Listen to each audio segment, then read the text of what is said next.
One of the things people love about you is you speak your mind and you don't use a politician's filter. However, that is not without its downsides, in particular when it comes to women. You've called women you don't like fat pigs, dogs, slobs, and disgusting animals. Your Twitter account... Only Rosie O'Donnell.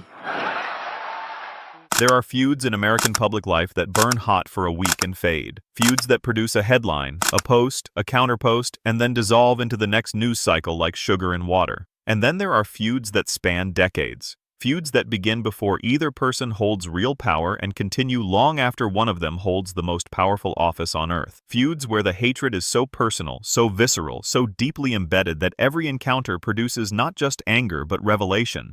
Because the thing a powerful man cannot stop attacking is always the thing that tells you the most about what he fears. That is the feud between Donald Trump and Rosie O'Donnell. President Trump says he is weighing whether to revoke the U.S. citizenship of Rosie O'Donnell. She moved to Ireland with her son when the president was reelected.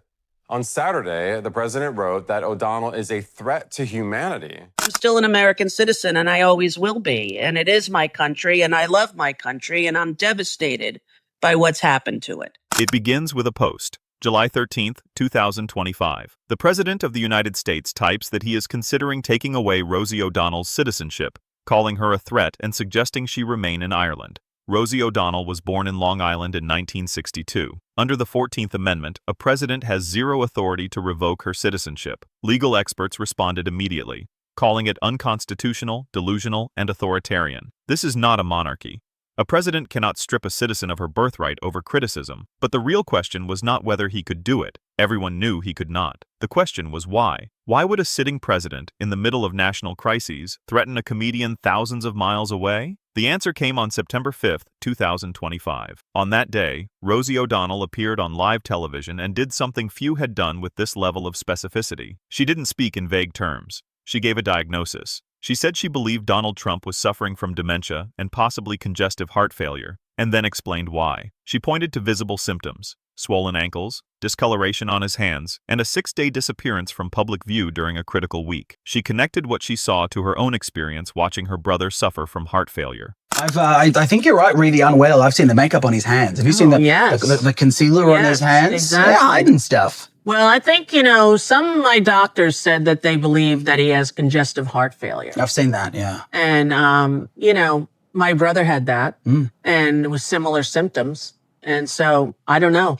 I know they're hiding something about his health and mental health for sure. These were not abstract claims. They were observations drawn from public footage, and Trump's response amplified the moment, because a man unconcerned about his health does not respond with threats of exile. A confident leader does not react to medical speculation with constitutional overreach. The intensity of the reaction became part of the story. One of these things is true. Either Rosie O'Donnell made baseless claims, or the response was so disproportionate it suggested the claims struck a nerve. The record is public. The footage exists. The post exists. But Rosie did not stop there. She widened the lens, linking behavior to a broader pattern. She pointed to the cancellation of Stephen Colbert's show and questioned the timing, noting corporate pressures and regulatory dynamics.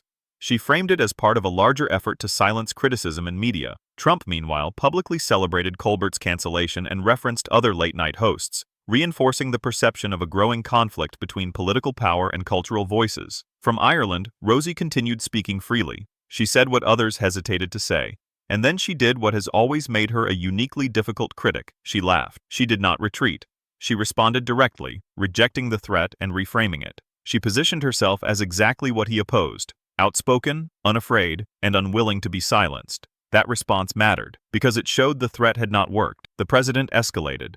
The criticism intensified, and the exchange revealed something deeper than a feud. It revealed how power reacts under pressure. The record is the record. Rosie O'Donnell is a natural-born American citizen.